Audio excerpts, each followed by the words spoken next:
Sanibonani molweni ndanamkela kweSASA-TV ngesiXhosa.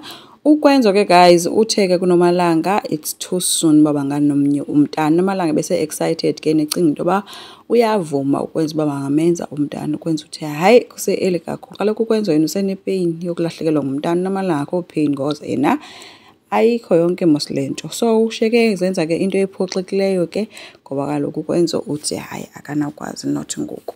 Kwenzo kuhambile ke ofisini apho ke kukhona khona uJabu ke yama noSibongile ke bethi bebeze kuVusi. Uthe kuJabu semka ke washeka kuKwenzo ekhwela ezehlela ke kuSibongile emblame ngento yokulahlekwa ngumntana ethi nje uzovuma nini into banguye owenze into bomntana wabo abe akekho namhlanje. Sibongile uthe hayi le into ithethayo ayikho right ngoba kaloku mina zange ndibize uNomalanga ezeMaritzburg nguye wazizela apha and mina akho nto ndiyaziyo ngayo yonke le nto ithethayo. But ukwenzo guys uvutha umlilo uthi nje uSibongile nguye owenze into bomntana wabo asweleke benoNomalanga.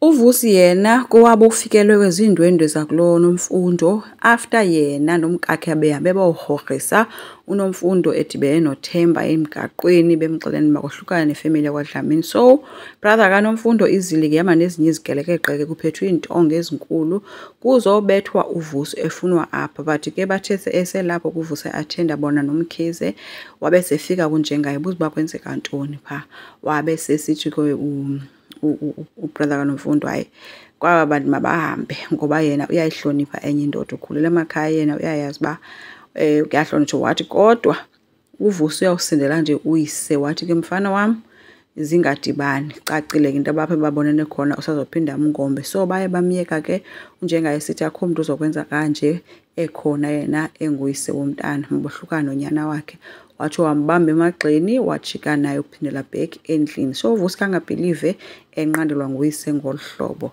kwinto eyenzekileyo. Uphetheni yena uzikhuphe zonke ke guys impahla zikanjengaye emjulela ngazo ethi makamke noba uhamba ulala kwi-guest house noba ulala nabani akanamsebenzi nalo nto noba wenze kanjani kodwa makamphumele erumini yakhe. Ube ngathi uphethe unjengaye ufuna bathethe wathi uphethe ndithi phuma kum wemka.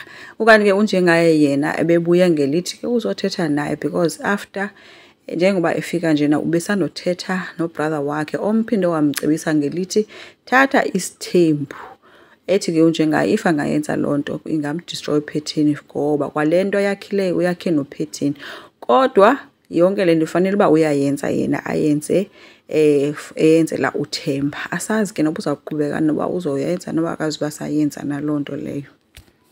Ukwenza ukuhleli noJabu kulate bayaziselela ke unxelile Kwenzo uyamxelela uba yena uyamthanda uSibongile and bemthanda nje hayi kancinci kakhulu ke. uJabu esembuza into ba hayibo wathethe ngathi into ibisenzeka ngoba kaloku ekugqibeleni ngoku akusekho naloo nto mntana noNomalanga if kanti bomthanda uSibongile.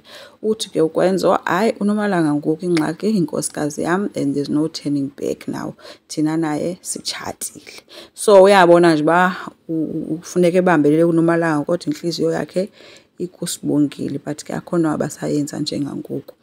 Usamkelisiwe ke guys ufikile ke eXhopho efikela ke esiya kwaDeliwe apho ke afike wamkelwa khona nguKhuzwayo ke emphake isiselo esiphuzwayo apho ke ethe esavuyela kubonwa nguKhuzwayo kwabe sekungena uNtombela ofike sevuyela udade wabo ethi becinga into ba wafa kudala wabe sesithi ke omnye no uzange nje ifebe ndikhona kodwa ndiyokhangela amadlelo alihlaza eGoli. Wabe semchazela uNtombela ba wena ke phoswa ndisho nasisingqobo sikama wethu mama wethu apho wasweleke nenhliziyo ebuhlungu ngawe ungabonakala indawo. So kunjalo ke kodwa ke uthe uyamcela akathi ukuhlala for ixeshana ke uthe omnye usazoyicinga ke leba uzohlala for how long. UVusi ke guys uhleli nonjengaye ke uzicelela ke uxolo ngayo yonke into eyenze kutatakhe ebulela nangokumsave kula madoda apha egeyithini. Unjengaye ke yena uvele watshintsha nje waguqula itafile zonke wabe semxelela into ba mina into endizayicela kuwe mfana wami kukuba undihambele apha eyadini yakwaDlamini uhlangene nomkakho nithathe nempahla zenu niphume niphele kwam. Uthe uVusi ethi uyaphakama ke wabe sithi unjengaye nansi enye into kwayiposition ye-CEO funeka ibuyele back kum. Wathi the boss is back, the king is back now. So uvusa ungumyebelelana kazi noba makathini yonke into imjikele guys. Asazi ke uba izawuphelela phi into yakhe noyise. Enkosi, ngicela siqhubeke, subscribe, like, singakhomenta futhi. Bye.